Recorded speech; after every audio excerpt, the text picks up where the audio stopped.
Manipulation, a word that carries heavy baggage with it, conjuring images of deceit and exploitation.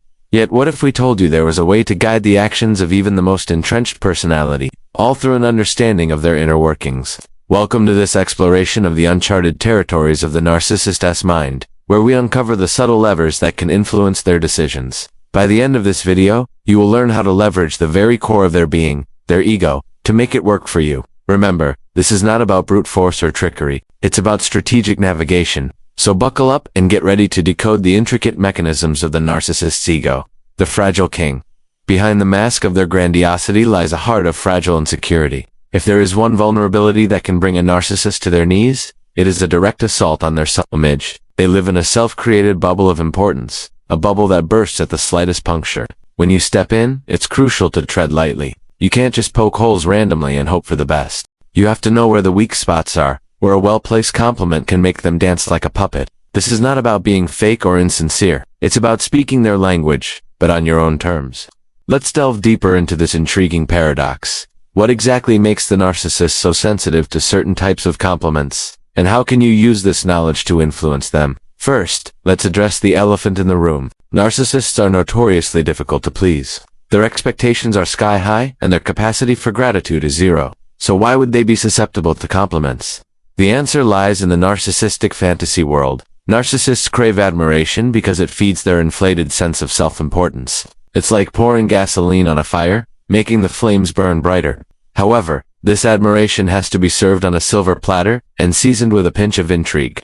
They don't want generic praise. They want to be made to feel special, unique, and often superior. Herein lies the opportunity for subtle influence. By mirroring their self-perceived brilliance, you can inadvertently nudge them towards the actions you desire. It's like pulling the strings of a marionette, but instead of obvious movements, you're eliciting subtle responses. But remember, you're not here to feed their delusion, you're here to channel it. The key is to acknowledge their supposed brilliance without explicitly stating it. Instead, create scenarios where their so-called brilliance is the obvious solution, thus guiding their behavior in the direction you desire. For instance, let's say you're dealing with a narcissist who loves to boast about their business acumen. Instead of directly praising their business skills, set a situation where their business knowledge is the only logical solution to a problem you present. This approach not only plants seeds of doubt, but also steers them towards actions that align with your goals. Blame game. In the twisted landscape of a narcissist's mind, the concept of blame is like a potent hallucinogen. They don't just perceive things differently, they experience the world through a distorted lens of self-righteousness and victimhood.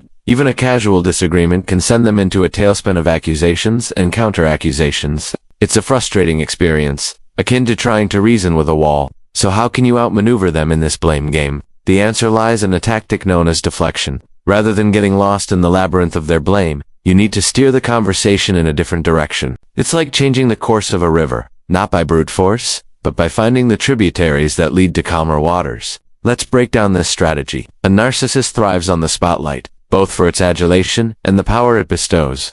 So when they launch into a tirade of blame, don't feed this frenzy. Acknowledge their accusations without engaging in a debate, then skillfully shift the focus back to them.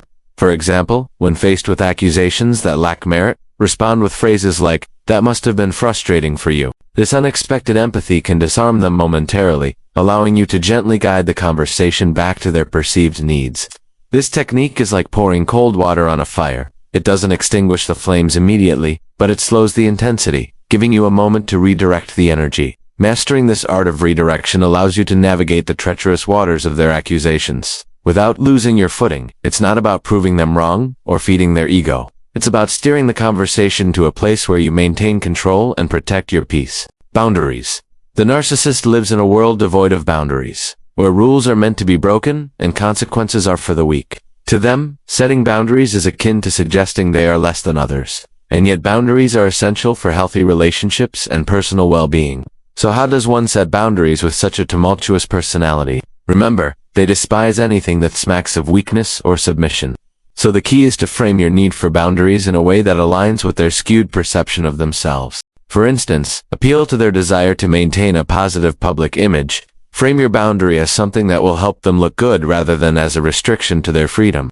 For example, if you're dealing with a grandiose narcissist who loves to dominate social gatherings, express your need for personal space during events. Instead of saying, "I need some time alone," say, This event is a great chance for me to network, and it would be awkward if I disappeared for long periods. This reframing not only gets them to comply with your need for personal space, but it also reinforces their false sense of importance. Another approach that resonates with their self-image is appealing to their perceived heroism. Frame your boundary as a challenge that only they are capable of overcoming.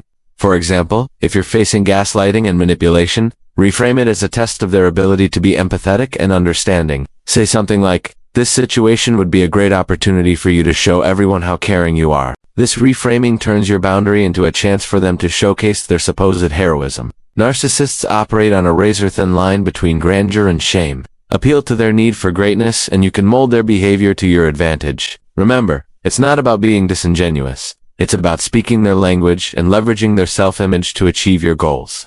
Protect your peace. Manipulation is a dangerous game, especially when dealing with the enigmatic nature of a narcissist. While the tactics we've discussed can be effective in certain situations, they should be considered as tools of last resort.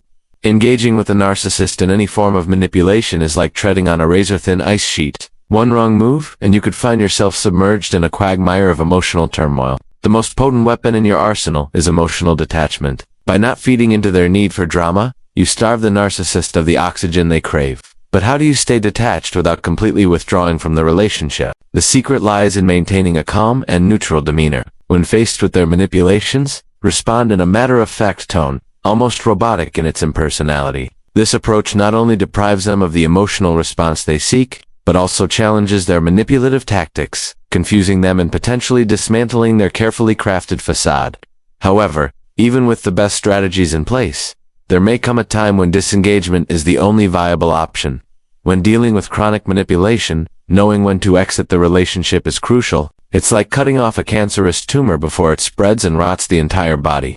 The subtle art of the ghost exit involves gradually fading out of communication without making a dramatic scene. This approach minimizes the chances of a backlash and allows you to reclaim your peace without a messy confrontation. Remember, you're not responsible for their reaction. You're focused on your own well-being. These tactics are your anchors in the turbulent seas of manipulation. While they don't offer foolproof protection, they do equip you with the tools to safeguard your emotional landscape. In conclusion, while it might seem tempting to engage in the blame game or try to outsmart a narcissist, it's vital to prioritize your emotional well-being. Manipulation, even when subtle, can leave you drained and disillusioned. Instead, focus on creating boundaries that respect your needs and practicing emotional detachment to shield yourself from their manipulative tactics. Remember, you're not there to win a battle of wits, you're there to preserve your peace. If you found this video insightful, share your thoughts below. Your comments are valuable and contribute to our community. Don't forget to like and subscribe for more content. Thank you for watching.